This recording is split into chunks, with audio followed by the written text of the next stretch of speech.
Hello दोस्तों, स्वागत है आप सभी का वैल्यू इन्वेस्टर यूट्यूब चैनल के ऊपर। बात करेंगे इस वीडियो में ओला इलेक्ट्रिक मोबिलिटी लिमिटेड के शेयर के ऊपर। अब देखिए, ओला इलेक्ट्रिक के अंदर ना लगातार आपको गिरावट देखने को मिली है। पिछले 5 दिनों में देख लो, एक महीने में 4.64% आपको नीचे देखने को मिला, 6 महीने में 55% आपको नीचे देखने को मिला, और पिछले एक साल से ये शेयर 56% आपको नीचे देखने को मिला है।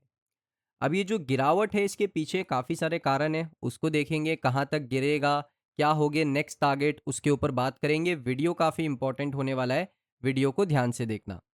सबसे पहले दोस्तों जान लेते हैं कि गिरावट हो क्यों रही है। पिछले एक साल से जो गिरावट है, वो आपको ओला इलेक्ट्रिक के अंदर क्यों देखने को मिल रही है, कंसर्न क्या है, प्रॉब्लम क्या है। तो आप देखोगे, सबसे पहले मैं आपको सेल्स का डेटा बताता हूँ। फरवरी 2026 में सेल्स ने हिट किया 4 साल का लो। सिर्फ फरवरी में कंपनी ने 3,968 यूनिट को रजिस्टर्ड करवाया। इसका मतलब है कि कंपनी का जो मार्केट शेयर है वो ड्रॉप किया 4% से भी नीचे। यानी अगर 100% कोई मार्केट है, उसमें से सिर्फ ओला का मार्केट शेयर 4% है। तो यहाँ पर इसका मतलब ये है कि कंपनी की सेल्स लगातार ड्रॉप हो रही है। उसके बाद क्वार्टर 1 2026 में अगर आप देखोगे, सेल्स यहाँ पर अंडर प्रेशर थी। टोटल अगर मैं आपको बताऊं, 16,714 यूनिट एक क्वार्टर में कंपनी ने सेल किया बिटवीन जनवरी 1 एंड मार्च 23 2026। तो कंपनी की सेल्स अभी भी अंडर प्रेशर है। 2025 में कंपनी का डाउन टर्न आया, जहां पर 2024 में कंपनी की सेल मजबूत थी, लेकिन 2025 में कंपनी की सेल लगातार आपको ड्रॉप होती हुई देखने को मिली। 2024 में जो कंपनी यहाँ पर 24,413 यूनिट बेच पाई थी, 2025 में वही कंपनी ने सिर्फ 16,000 यूनिट को यहाँ पर बेचा है।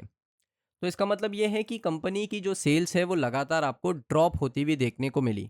अब देखिए, इसके मल्टीपल रीज़न है। जैसे कॉम्पिटिटिवनेस भी काफ़ी बढ़ रहा है। जो इलेक्ट्रिक टू व्हीलर का मार्केट है, कंपटीशन काफ़ी बढ़ रहा है। जैसे टीवीएस मोटर आ चुका है, लेगेसी वाला ये कंपनी है, 31,600 यूनिट बेचा है। बजाज आ चुका है दोस्तों। एथर ने काफ़ी अच्छा अपना मेंटेन किया, तीसरा पे प्लेस। और ओला छठे पोजीशन पे चले गया है। मार्केट शेयर के अगर आप देखोगे, छठे पोजीशन पे ओला है। पहले पे टीवीएस, सेकंड पे बजाज, थर्ड पे एथर, फोर्थ फिफ्थ का पता नहीं, सिक्स्थ पे ओला है। तो इसका मतलब है एक समय पर ओला मार्केट लीडर था और अभी छठे पायदान पर आ चुका है। अब क्या क्या चीज़ें अफेक्ट कर रही है सेल्स को? सबसे पहले कंपटीशन काफ़ी बढ़ चुका है।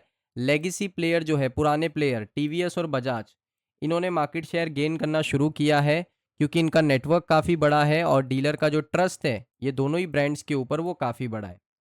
उसके बाद सर्विस चैलेंजेस। कस्टमर, ओला के जो कस्टमर है, उनकी सबसे बड़ी कंप्लेंट थी कि भाई सर्विस के अंदर बड़ी प्रॉब्लम है, सर्विस टाइमली मिलती नहीं है, अच्छी सर्विस प्रोवाइड करते नहीं है।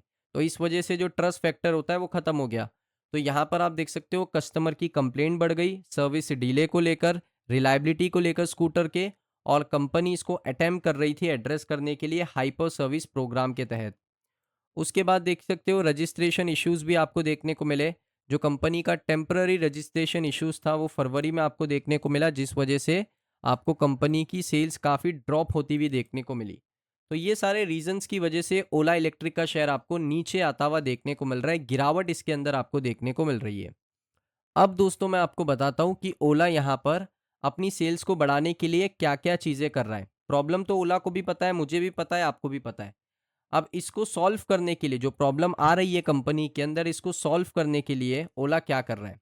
सबसे पहले हाइपर सर्विस को लॉन्च किया, हाइपर डिलीवरी को लॉन्च कर चुका है ओला। अब 50,000 रुपये में आपको गाड़ी दे रहा है। ओला की अगर आपको व्हीकल चाहिए, सिर्फ आपको 50,000 रुपये चाहिए। आप देख सकते हो, ओला इलेक्ट्रिक ने लॉन्च किया दोस्तों एक कैंपेन जिसका नाम है एंड आइस एज।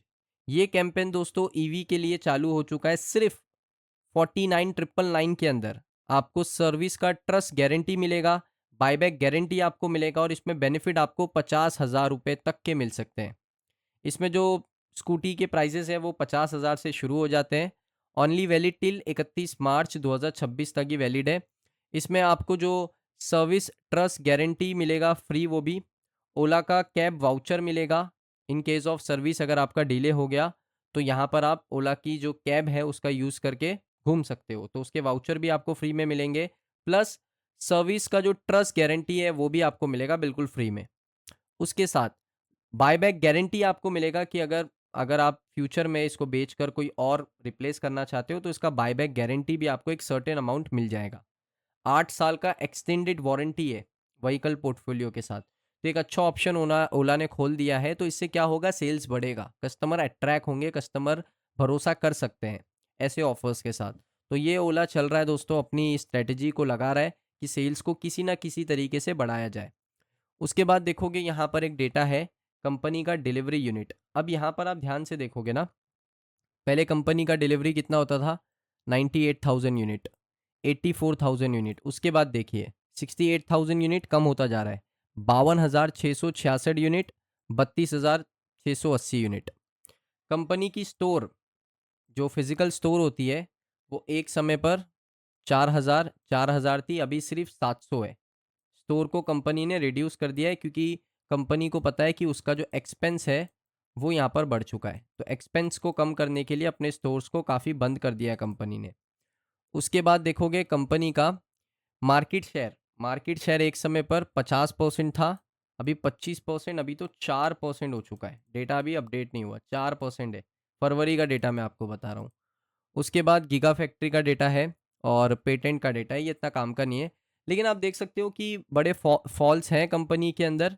लेकिन अगर सेल्स को बेटर करती है कंपनी और अपने एक्सपेंस को कम करती है, जैसे मैं एग्जांपल देता हूँ, अगर मान लो सेल्स हो जाती है 1700 करोड़ की, इतनी कंपनी सेल्स करती है, और एक्सपेंस कितना होता है दोस्तों, एक्सपेंस होता है मात्र 500 करोड़ का या 700 करोड़ का भी, तो 1000 करोड़ का तो कंपनी का क्या होगा, बस यहाँ पर ऑपरेटिंग प्रॉफिट होगा। अब इसमें से कंपनी का मार्जिन मान लेते हैं, ज़्यादा नहीं कह रहा हूँ, बस 30% का मार्जिन होगा। 300 करोड़ रुपया बचा, 300 करोड़ में अदर इनकम को ऐड कर दो 70 करोड़ के आसपास की, 370 करोड़। इसमें से कंपनी ने इंटरेस्ट पे किया ऑलमोस्ट ऑलमोस्ट यहाँ पर 60 करोड़ का इंटरेस्ट पे किया, तो ऑलमोस्ट कंपनी के पास बचा 310 करोड़। उसमें से कंपनी ने कुछ टैक्स पे किया, तो कंपनी के पास 100-150 करोड़ रुपए का प्रॉफिट बचेगा। इस तरीके से कंपनी प्रॉफिटेबल बन सकती है। तो अगर ये कंपनी प्रॉफिटेबल बनती है तो डेफिनेटली वहाँ से एक कर्व आपको देखने को मिल सकता है जहाँ से शेयर रिकवर करेगा, लेकिन अभी उसके चांसेस बड़े कम हैं। अभी कंपनी रिकवरी मोड में है।